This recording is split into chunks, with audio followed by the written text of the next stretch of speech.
Makin paham, makin sehat. Hari ini kita akan membahas tentang penyalahgunaan zat atau substance abuse. Jadi penyalahgunaan zat itu satu golongan kriteria sendiri, yaitu ketika penderita itu menyalahgunakan zat untuk hal-hal yang tidak seharusnya digunakan. Dan itu biasanya menyebabkan kerugian, baik pada pasien sendiri maupun lingkungan sekitar. Banyak ya, tapi itu tergantung dari zat yang digunakan apa. Jadi ada banyak banget zat yang sebenarnya bisa disalahgunakan. Bahkan ada sekarang yang namanya designer drug. Jadi obat-obatan itu memang dirancang untuk disalahgunakan tuh ada. Dan listnya setiap tahun itu bertambah. Resiko penyalahgunaan zat tergantung zatnya lagi. Jadi dari yang kematian sampai kecanduan itu ada. Jadi setiap zat itu masing-masing beda ya. Itu yang penyalahgunaan zat.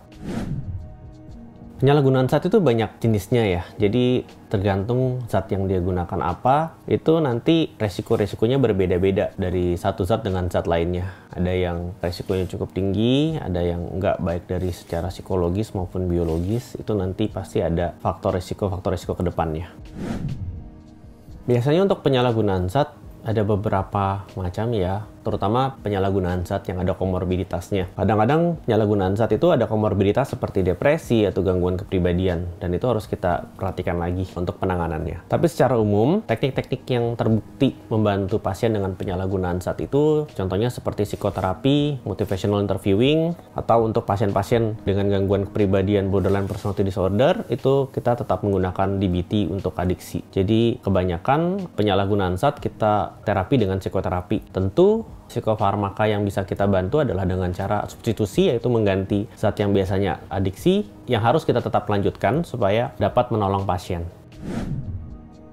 Penyalahgunaan zat itu sendiri sebenarnya ada banyak faktor yang bisa memungkinkan seseorang berakhir menjadi penyalahguna zat. Seperti yang tadi saya sudah bilang, misalnya kalau pasiennya ada gangguan kepribadian, kemungkinan dia menjadi penyalahguna zat lebih tinggi. Atau pasien-pasien yang punya riwayat ADHD itu juga punya resiko untuk menjadi penyalahguna zat juga lebih tinggi. Biasanya secara genetik juga ada faktor resiko ya, seseorang bisa beresiko untuk menjadi penyalahguna zat. Karena dasar dari penyalahgunaan zat itu kan adiksi. Dan adiksi itu sendiri sebenarnya biasanya kalau nggak hanya penyalahgunaan zat, juga ada gangguan adiksi lainnya. Jadi memang untuk pencegahan itu lebih ke memastikan bahwa secara mental pertumbuhan dan perkembangan seorang anak itu cukup baik sehingga mencegah terjadinya penyalahgunaan zat. Jadi penyalahgunaan zat itu lebih ke efek akhir ya dari suatu perjalanan, bukan dari tiba-tiba orang jadi penyalahguna zat gitu. Sekian mengenai penyalahgunaan zat. Makin paham, makin sehat.